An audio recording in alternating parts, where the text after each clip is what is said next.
आज की कहानी सुनाऊं उससे पहले मुंबई की एक ऐसी कहानी, एक ऐसी वारदात जिसमें 2 घंटों तक कितने ही पेरेंट्स परेशान रहे और कुछ भी हो सकता था, लेकिन शुक्र है आखिर में सब कुछ ठीक रहा। मुंबई के पवई इलाके में एक स्टूडियो है जिसका नाम है आरए स्टूडियो। यहाँ एक वेब सीरीज़ के लिए आज ऑडिशन होनी थी और इस स्टूडियो में एक्टिंग क्लासेस भी दी जाती है। तो वेब सीरीज़ के लिए ऑडिशन देने करीब 100 बच्चे पहुँचे थे। ऑडिशन हो रहा था और बच्चे जा रहे थे।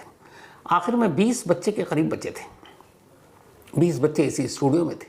तभी इसी स्टूडियो में काम करने वाला एक शख्स जिसका नाम रोहित आ गया, अचानक उन सभी 20 बच्चों को एक कमरे में बंद कर देता है। बंद करने के बाद वो एक वीडियो मैसेज जारी करता है और उस वीडियो मैसेज में कहता है कि वो कोई टेररिस्ट नहीं है, उससे कोई पैसे नहीं चाहिए, एथिकली मॉरली वो कोई गलत नहीं कर रहा है, लेकिन उसकी कोई डिमांड है, वो किसी से बात करना चाहता है, उसे कुछ सवाल है, वो जवाब चाहता है। ये वही वीडियो है जो इसने इस बच्चों को बंधक बनाने के बाद जारी किया। पहले ये सुन लीजिए। मैं रोहित आर्या करने की जगह मैंने एक प्लान बनाया और कुछ बच्चों को इधर हॉस्टेज रखाया। मेरे को ज़्यादा डिमांड्स नहीं है, बहुत सिंपल डिमांड्स है, बहुत मॉरल डिमांड्स है, बहुत एथिकल डिमांड्स है। और मेरे कुछ सवाल है, मुझे कुछ लोगों से बात करनी है, उनको सवाल पूछने हैं, उनके जवाब पर अगर मुझे काउंटर क्वेश्चन है तो मुझे काउंटर क्वेश्चन पूछना है, लेकिन मुझे ये जवाब चाहिए। मुझे दूसरा कुछ नहीं चाहिए। ना मैं टेररिस्ट हूँ, ना मेरी बहुत बड़ी पैसों की डिमांड है, कुछ भी पैसों की डिमांड तो है ही नहीं, इमोरल तो बिल्कुल भी नहीं है। सिंपल कॉन्वर्सेशंस करने हैं और जिसके लिए मैं इन बच्चों को हॉस्टेज लिया है। ये मैंने एक प्लान के तहत ही हॉस्टेज लिया है। लेट्स चेंज 4 मैं सच में करने वाला हूँ। अगर जिंदा रहा तो मैं करूँगा, अगर मैं मर गया तो कोई और करेगा, लेकिन होगा ज़रूर। इन्हीं बच्चों के साथ होगा अगर इनको हार्म नहीं होता है तो। Because the slightest wrong move from your end will trigger me कि मैं ये पूरा जगह को आग लगा दूँ और उसमें मर जाऊँ। मैं मर जाऊँ या नहीं मर जाऊँ, बच्चे अननेसेसरी हर्ट होंगे, ट्रॉमाटाइज डेफिनेटली होंगे। उसके ऊपर कुछ होगा तो मुझे पता नहीं। उसका जिम्मेदार मुझे ना गिना जाए, उसका जिम्मेदार उन लोगों को गिना जाए जो अननेसेसरी ये ट्रिगर कर रहे हैं, जबकि एक नॉर्मल कॉमन पर्सन सिर्फ बात करना चाहता है। मेरी बातें खत्म होने के बाद मैं खुद ही बाहर आऊँगा। मैं अकेला नहीं हूँ, मेरे साथ और भी लोग हैं। कई सारे लोगों को ये परेशानियां है और ये मैं सोल्यूशन देने वाला हूँ सिर्फ बातें करके। Please do not trigger me to do some harm anybody. तो इस वीडियो के जरिए आपने उसकी पूरी बात, उसकी पूरी मांग सब समझ ली। रोहित आर्या के बारे में ये भी है कि इसका अपना एक यूट्यूब चैनल भी है। अब इस पूरी बातचीत में उसने अपनी कोई मांग नहीं बताई, बस ये कह रहा कि मैं टेररिस्ट नहीं हूँ और कुछ सवालों के जवाब चाहिए, किसी से बात करनी है। जैसे ही ये वीडियो सामने आया, उधर हो ये रहा कि स्टूडियो के जिस कमरे में बच्चों को बंद किया गया, उस कमरे में विंडो से बच्चे बाहर झांक रहे हैं, रो रहे हैं। आसपास से गुजरते हुए लोगों की नज़र पड़ी, धीरे धीरे भीड़ जमा होती गई। इसके बाद बहुत सारे पेरेंट्स भी वहाँ थे, वो भी परेशान हो गए। फिर पुलिस पहुँचती है।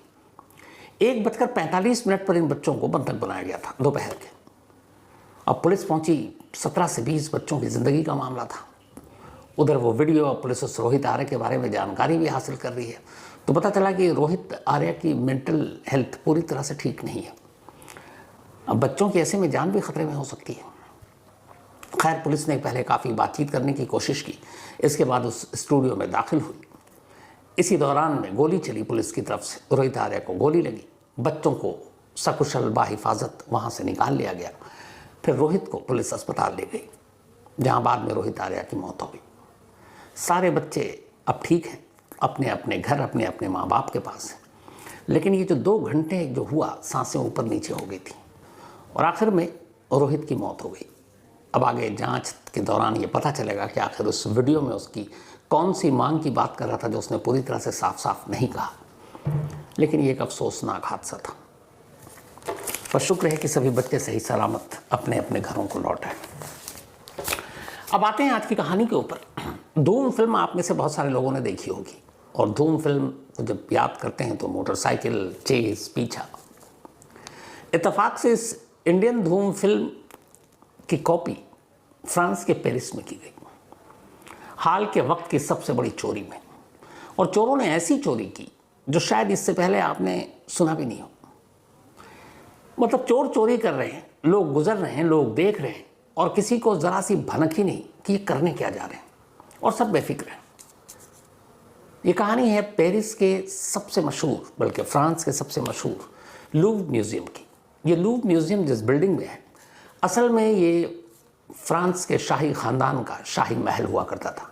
करीब 200 सालों तक इस महल में ही शाही परिवार रहा करता था। बाद में फिर करीब 1793 में जब फ्रेंच रेवोल्यूशन हुआ तो फिर इस महल को एक म्यूज़ियम की शक्ल दे दी गई। तो 1793 से पहले यहाँ राजाओं की रिहाइश हुआ करती थी। बहुत ही खूबसूरत आलिशान महल है और अब यहाँ पर लूव्र म्यूज़ियम है, जो अपने आप में पूरे फ्रांस की संस्कृति, कल्चर, आर्ट की धरोहर को सजाकर और संभाल कर रखे हुआ है। कहानी की शुरुआत 10 अक्टूबर को होती है। 10 अक्टूबर को पेरिस में एक ट्रक चोरी हो जाता। ये कोई मामूली ट्रक नहीं था, बल्कि ये वो ट्रक था जिसमें लिफ्ट भी थी। आमतौर पर जो मेंटेनेंस के काम होते हैं, हाई राइज बिल्डिंग, ऊंची बिल्डिंग के ऊपर आपने देखा होगा, या बिजली वाले इलेक्ट्रीशियन सरकारी, तो ऐसे लिफ्ट का इस्तेमाल करते हैं जो बड़े से ट्रक में लगा होता है और फिर आप उसके ज़रिए ऊंची इमारतों में दाखिल हो सकते हैं, कई बार बालकनी, शीशा, इन सबको साफ करने के लिए भी। तो 10 अक्टूबर को पेरिस से करीब 20 किलोमीटर दूर एक ट्रक के चोरी होने की खबर आती है, पर कोई ध्यान नहीं देता कि ट्रक चोरी कैसे हो गई, क्यों हुई। लेकिन ये प्लान का पहला हिस्सा था। 10 अक्टूबर को एक ट्रक जिसमें लिफ्ट है और जो मेंटेनेंस के काम के लिए इस्तेमाल होता है, उस ट्रक की चोरी के ठीक 9 दिन के बाद 19 अक्टूबर की अब तारीख आती है। 19 अक्टूबर संडे का दिन, छुट्टी का दिन। टूरिस्ट बहुत बड़ी तादाद में इस लूव्र म्यूज़ियम में जाते हैं, क्योंकि यहाँ बेशकीमती सामान रखे हैं, बेशकीमती जेवरात, पेंटिंग्स, सभी चीज़ें। तो अब सुबह इंतज़ार कर रहे हैं टूरिस्ट म्यूज़ियम खोलने का। 9 बजे के करीब म्यूज़ियम के खुलने का टाइम है। लोगों की अब आना जाना शुरू हो जाता है। इसी दौरान ठीक 9:30 बजे के आसपास एक ट्रक इस म्यूज़ियम के पीछे की तरफ ऐसी जगह पर आकर रुकता है जहाँ पे कोई दरवाज़ा नहीं, कोई एंट्रेंस नहीं, या किसी को कोई मतलब ये नहीं है कि कोई सड़क भी रोक रहा है, ट्रैफिक रोक रहा है। वो जाकर उस म्यूज़ियम के ठीक पीछे पिछले हिस्से में पार्क कर देता है। अब कमाल ये है कि ये म्यूज़ियम इतना बड़ा, इसमें अरबों के मतलब हीरे, जवाहरात, पेंटिंग्स रखे हुए हैं, लेकिन सुरक्षा का आलम यह है कि जिस जगह पे ये ट्रक खड़ा हुआ वहाँ पे सिर्फ एक CCTV कैमरा और उसका भी मुंह कहीं और, वो ट्रक को देख ही नहीं रहा है। खैर, ये ट्रक वहाँ रुकता है। इसके बाद ट्रक से अब लिफ्ट ऊपर की तरफ उठता है। अब उस लिफ्ट के जब ऊपर की तरफ उठता है तो उसमें 2 लोग सवार थे, जो लिफ्ट के साथ एक केबिन होता है, बॉक्स टाइप। अब लिफ्ट जब हुआ ट्रक से, तो ये ऊपर रुकने के बाद एक विंडो के पास, इसी म्यूज़ियम के बैक साइड उस विंडो के पास जाकर रुक जाता है। जो दोनों लोग सवार थे इस लिफ्ट में, उन्होंने कंस्ट्रक्शन के जो मजदूर होते हैं, जो पहनते हैं, कंस्ट्रक्शन करने के लिए जाते हैं, जो उनकी ड्रेस होती है, वही ड्रेस पहन रखा था। अब लिफ्ट म्यूज़ियम के विंडो के पास है, नीचे सड़क है, गाड़ियाँ गुजर रही हैं, लोग गुजर रहे हैं, लोग देख रहे हैं। बट हर एक को यही लगा कि ये शायद बालकनी और शीशे की सफाई करने के लिए आए, क्योंकि ड्रेस भी वैसा, गाड़ी भी वैसी, भारी भरकम ट्रक, ऊपर से लिफ्ट, कौन सोचेगा कुछ और म्यूज़ियम के अंदर बैठे हुए जो सिक्योरिटी स्टाफ है, उनको कुछ पता ही नहीं, क्योंकि जो CCTV कैमरा उस तरफ है, उसका डायरेक्शन उधर है ही नहीं, उसका मुंह उधर है ही नहीं जिधर ट्रक है, या फिर उस ट्रक से लिफ्ट के ज़रिए उस म्यूज़ियम की बिल्डिंग पर 2 लोग सवार होने जा रहे हैं। अब एक विंडो के पास ये लिफ्ट रुकती है। इसके बाद 2 लोग कटर निकालते हैं, ग्लास कटर, और शीशे को काट देते हैं। काटने के बाद मुश्किल से 1 मिनट लगता है। अब दोनों सीधे अब अंदर होते हैं, और अंदर जाने के बाद वहाँ से अपोलो हॉल में पहुँचते हैं। ये म्यूज़ियम का अपोलो हॉल वो हिस्सा है जहाँ सबसे ज़्यादा इस म्यूज़ियम का, जो लूव्र म्यूज़ियम की सबसे बेशकीमती चीज़ें हैं, वहीं रखी होती हैं। अब ये दोनों वहाँ पहुँचे, और वहाँ जाने के बाद इत्तेफाक से वहाँ भी कोई है नहीं। अब इन्होंने वहाँ सारे जो बेशकीमती हीरे जवाहरात रखे हुए हैं, ऐतिहासिक धरोहर है, वो शीशे के बॉक्सेस में थे, क्योंकि लोग जाते हैं तो शीशे के बॉक्स में देखते हैं। अब उन्होंने उन बॉक्सेस को काटना शुरू किया। उन्होंने बॉक्सेस को काटा और वहाँ से कुल 8 चीज़ें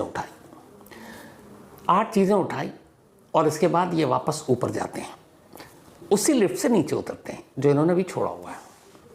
कुल मिलाकर इस सारी चीज़ों में इन्हें सिर्फ 8 मिनट लगा। अब नीचे आने के बाद कायदे से इसी ट्रक से इनको निकल जाना था, लेकिन प्लानिंग ये नहीं थी। सड़क के दूसरी तरफ यामाहा की 2 मोटरसाइकिल खड़ी हुई थी, जो एक ख़ास कंपनी की थी और जो बेहद अपनी स्पीड के लिए जानी जाती है। उसकी स्पीड 180 से 200 किलोमीटर प्रति घंटा। ट्रक वहीं, लिफ्ट वहीं, सब छोड़ा। उसके बाद सड़क के किनारे गए। उन दोनों यामाहा मोटरसाइकिल पर दोनों सवार होते हैं, तीसरा वहाँ इंतज़ार कर रहा है और ये सब वहाँ से निकल लेते हैं। 8 मिनट के अंदर आए और चले गए। अब इस दौरान में हुआ ये कि जब इन्होंने इस अपोलो हॉल में जो बॉक्स था उसको काटा ग्लास का, तो उसके बाद पहली बार सिक्योरिटी अलार्म बजा, क्योंकि उन बॉक्सेस के साथ कनेक्टेड था। तो सिक्योरिटी अलार्म जैसे ही बजा, अब म्यूज़ियम के सारे स्टाफ चौकन्ने, घबराए, भागते हैं अपोलो हॉल की तरफ। लेकिन इतना वक्त ही नहीं था। उन्होंने जिस तेज़ी से काटा, उन्होंने पता था क्या क्या काटना है। जब तक वो पहुँचते, ये दोनों उसी रास्ते से, बिल्डिंग से, शीशे के ग्लास से बाहर निकलते हैं, लिफ्ट से नीचे उतरते हैं, सामने खड़ी हुई मोटरसाइकिल पर बैठते हैं और 1 2 3। अब जब लोग आए, उन्होंने देखा कि ये तो बॉक्सेस खाली हैं। अब फ़ौरन पुलिस को खबर दी गई, सीसीटीवी कैमरे खंगाले गए, तो पता चला कि भाई उस तरफ तो कोई कैमरा था ही नहीं। अब पुलिस की टीम भी बाहर गई। जब बाहर गई तो जहाँ पर इन्होंने अपने बॉक्स छोड़े थे, वहाँ से एक क्राउन, जो फ्रांस के किंग का एक क्राउन था ऐतिहासिक, वो वहाँ पड़ा हुआ था ज़मीन पर। असल में चोर भागते हुए हड़बड़ी में उनसे वो एक क्राउन छूट गया, लेकिन उसका अफसोस नहीं था उन्हें, क्योंकि जो चीज़ वो अपने साथ ले गए उसकी कीमत 8 अरब इंडियन करेंसी में बात कर रहा हूँ, मतलब 8 अरब की कीमत, $102 मिलियन, और इंडियन करेंसी में 8 अरब रुपए का सामान के जेवर अपने साथ ले गए। एक ऐसा म्यूज़ियम जिसमें इतनी सारी बेशकीमती चीज़ें हैं, वहाँ की सिक्योरिटी का ये आलम था। 8 मिनट में चोरी कर वो निकल गए। अब ट्रक वहीं, लिफ्ट वहीं, और साथ में उस ट्रक से उन्हें कुछ और भी चीज़ें मिली, जिसमें डिस्क कटर भी मिला। तो वो तो भाग गया। पुलिस को अंदाज़ा हुआ कि हाँ, बाकी सीसीटीवी कैमरे उन्होंने जब देखे तो ट्रक का मूवमेंट देखा सुबह, और वहाँ पे फिर पार्क, तब उस ट्रक के ज़रिए कि इसमें डीएनए के कुछ मिलेंगे, फिंगरप्रिंट्स मिलेंगे, पुलिस ने उसको अपने कब्जे में लिया और हर तरफ निगरानी शुरू। हड़कंप मच चुका था। वहाँ जब गायब हीरे जवाहरात की बात आई तो फिर ये हुआ कि भाई इसकी कीमत तो 8 अरब है। जो चीज़ चोर अपने साथ ले गए, कमाल की चीज़ें थी वो। उसमें से एक वो टियारा नेकलेस ले गए। इस टियारा नेकलेस और ईयर रिंग सेट था जिसमें 1000 से ज़्यादा डायमंड लगे हुए थे, और ये एक हिस्टोरिकल मतलब धरोहर हुआ करता था। इसके अलावा सफ़ायर और डायमंड से जुड़ा हुआ एक पूरा सेट था जो नेपोलियन के भाई की पत्नी पहना करती थी, वो भी चोर अपने साथ ले गए। और कहते हैं कि ये जो नेपोलियन के भाई की पत्नी का ये पूरा सेट था, ये श्रीलंका के खदानों से उस वक्त निकला था डायमंड, और ये उससे बनाया गया था, तो ये ले गए। इसके अलावा डायमंड और एमरल्ड का जो एक सेट था, पूरा वेडिंग गिफ्ट था, ये नेपोलियन का अपनी दूसरी बीवी को दिया था नेपोलियन ने। उसमें भी 1000 से ज़्यादा डायमंड और बाकी सारी चीज़ें थी। ये कोलंबिया से आया था, उसको भी अपने साथ ले गए। फिर टियारा ब्रूच डायमंड, ये इंडिया से कभी गया होगा कॉलोनियल टाइम में, वो भी गायब। क्राउन जो था वो अपने साथ ले गए थे, लेकिन वो जल्दबाजी में छोड़ दिया वहीं पर। तो ये सारी चीज़ें, ये सारे आइटम थे, और ये तस्वीरें हैं जो आप देख रहे हैं, ये सारी चीज़ें वो अपने साथ ले गए, जिसकी वैल्यू 8 अरब रुपए थी। अब इसके बाद फ्रेंच पुलिस हरकत में आती है, तफ्तीश शुरू होती है। तो फिर पहली गिरफ्तारी होती है पेरिस एयरपोर्ट से। एक चोर वहाँ पे एक फ़्लाइट पकड़ने के लिए गया था, अल्जीरिया जाना था उसे, उसको पकड़ लिया गया। इसके बाद उसकी निशानदेही पर दूसरे को पकड़ा गया। फिर इसके बाद 5 और सस्पेक्ट को पकड़ा गया जो इनके साथी थे। लेकिन जो इनका मेन पार्टनर था, जो मेन जिसका शायद दिमाग इस पूरी चोरी के पीछे है, वो अब भी फ्रेंच पुलिस के हाथ नहीं आया, और डर ये है कि कहीं वो फ्रांस छोड़ ना दिया हो, तो उसकी तलाश जारी है। अब इस म्यूज़ियम के सिक्योरिटी की तो बात आपको मैंने बताई, और ये पहली बार ऐसा नहीं है। 1911 में मोनालिसा की मशहूर पेंटिंग चोरी हो गई थी, 1911 में, और तब पूरी दुनिया में हड़कंप मच गया था। बल्कि इसको कहा गया था कि ये सदी की सबसे बड़ी चोरी है। 2 साल तक मोनालिसा की ये पेंटिंग इस म्यूज़ियम से दूर रही, चोरी हो चुकी थी, तमाम इंटरपोल, तमाम पुलिस सब लगे हुए हैं इसे बरामद करने के लिए। 2 साल तक नहीं मिला। 2 साल के बाद कुछ चोरों ने इटली के एक म्यूज़ियम के ओनर को कांटेक्ट किया और कहा कि जो पेरिस के म्यूज़ियम से मोनालिसा की पेंटिंग चोरी हुई मेरे पास है, आपको ख़रीदने में दिलचस्पी हो तो बताओ। अब इटली के म्यूज़ियम का वो मालिक शरीफ था, उसे भी पता था कि मोनालिसा की तस्वीर चोरी हो गई है। उसने अपना फ़र्ज़ निभाया, फ़ौरन पेरिस के इस लूव्र म्यूज़ियम के लोगों को कांटेक्ट किया और बताया कि जिस मोनालिसा की तस्वीर आपके यहाँ से चोरी हुई थी पेंटिंग, उसे बेचने के लिए एक शख्स मेरे पास आया। फ़ौरन इसके बाद घेरा डाला गया और तब 2 साल के बाद मोनालिसा की वो पेंटिंग वापस बरामद हुई, वापस लाया गया। इसके अलावा भी यहाँ पे कई चोरी हो चुकी है, लेकिन अब तक ये था कि चोरों ने यहाँ पर ज़्यादातर पेंटिंग को अपना निशाना बनाया। इतने महंगे हीरे जवाहरात के गहने ये पहली बार है। और ख़ुद इस म्यूज़ियम की जो सिक्योरिटी इंचार्ज हैं उन्होंने माना कि यहाँ की सिक्योरिटी में बहुत सारे लैप्सेस हैं और हमें सुधार की ज़रूरत है। अब वैसे बहुत सारी मजबूरियाँ भी, चूँकि ये शाही महल हुआ करता था फ्रेंच एम्परर का और आज भी बेहद खूबसूरत बिल्डिंग है, तो जिस तरीके की सिक्योरिटी होनी चाहिए, मतलब सोचिए कि सिर्फ चोर ये 4, 5, 6 चीज़ ले गए हैं और 8 अरब रुपए की जिसकी कीमत हो, तो बाकी चीज़ों की कीमत कितनी होगी। और ये अपने आप में एक कहें तो दुनिया के किसी भी बड़े बैंक से ज़्यादा बेशकीमती जगह है ये, और वहाँ की सुरक्षा का अगर ये आलम होगा तो फिर क्या होगा। हाल के वक्त के कहते हैं कि ये एक सबसे बड़ी चोरी है। अब बाकी के चोर, चोरी गए सामान, इन सब की पुलिस तलाश कर रही है और उम्मीद यही है कि जल्द पकड़े जाएं। इससे पहले भी यहाँ से कई ऐसे बेशकीमती चीज़ें चोरी हुई थी। एक बार तो न्यूयॉर्क के एयरपोर्ट पे मिली, कोई एक ग्रॉसरी के बैग में लेकर जा रहा था। इसके अलावा एक रेनॉ की पेंटिंग चोरी हुई थी, हालांकि वो आज तक नहीं मिली, इसी म्यूज़ियम से। इसके अलावा 5 एंटिक पीसेस डायमंड और इसके सारे ऐसे ही वो भी चोरी हुई थी, हालांकि वो बाद में मिल गई। साथ ही छोटी मोटी और भी कुछ चोरियाँ सब बरामद हो गई, सिवाय एक रेनॉ की पेंटिंग के जो आज तक नहीं मिली है। तो इतिहास को देखते हुए यहाँ चोरी भी आसान है और चोरी के बाद सामान भी मिल जाता है, चाहे बेशक 2 साल लगे। तो दुआ यही है कि ये सारी चीज़ें वापस मिल जाएं, क्योंकि ये सिर्फ कुछ गहने या 8 अरब और 10 अरब की बात नहीं है। म्यूज़ियम में रखी हुई चीज़ें एक ऐतिहासिक धरोहर होती हैं, जिससे आप उस दौर के इतिहास के बारे में समझते हैं, जानते हैं। और यहाँ नेपोलियन के पूरे परिवार, मतलब नेपोलियन की पत्नी भी, नेपोलियन की भाभी भी, इन सभी के गहने। वो तो अच्छा हुआ कि फ्रांस के जो राजा हैं उनका क्राउन बच गया, वरना और घनघोर बेइज्जती होती। तो कुल मिलाकर अभी इंतज़ार है कि इस चोरों का दुगला पकड़ा जाए और इंतज़ार है कि जितनी ये सारी चीज़ें चोरी हुई वो वापस म्यूज़ियम में अपनी उसी जगह पर पहुंच जाए। म्यूज़ियम को फ़िलहाल बंद किया गया था क्योंकि इतनी सारी चोरी हो गई, वैसे ही सदमे से उभर नहीं पा रही अथॉरिटी, लेकिन अब इसे खोला जाएगा और तलाश ज़ोरों शोर से इंटरपोल को इन्फॉर्म कर दिया गया है। ये भी है कि शायद इससे फ्रांस से बाहर निकालने की कोशिश की जा रही है, क्या पता फ्रांस से अब तक बाहर निकाल भी दिया गया हो। इंटरनेशनल मार्केट में ऐसे जितने म्यूज़ियम हैं या इस तरह के आर्ट के कदरदान हैं जो ऐसी चीज़ों को ख़रीदते हैं, उनकी भी पूरी एक लिस्ट खंगाली जा रही है। फ्रेंच गवर्नमेंट ने बाकी के देशों की एजेंसियों से भी मदद मांगी है। और जो एक इसमें से पकड़ा गया अल्जीरिया जा रहा था, तो क्या इसका अल्जीरिया से कोई कनेक्शन है, उसको भी खंगाला जा रहा है। जो 5 और पकड़े गए हैं कल, उनसे भी पूछताछ हो रही है। तो इसके बाद ही पूरी प्लानिंग इस प्लानिंग में, और कौन कौन लोग चोरी के बाद क्या करना था, जो मनी हाइस्ट वाला मामला था कि चोरी के बाद चोरी का सामान कहाँ ले जाना है, कहाँ बेचना है, कहाँ रखना है, इन सारी चीज़ों की पड़ताल जारी है।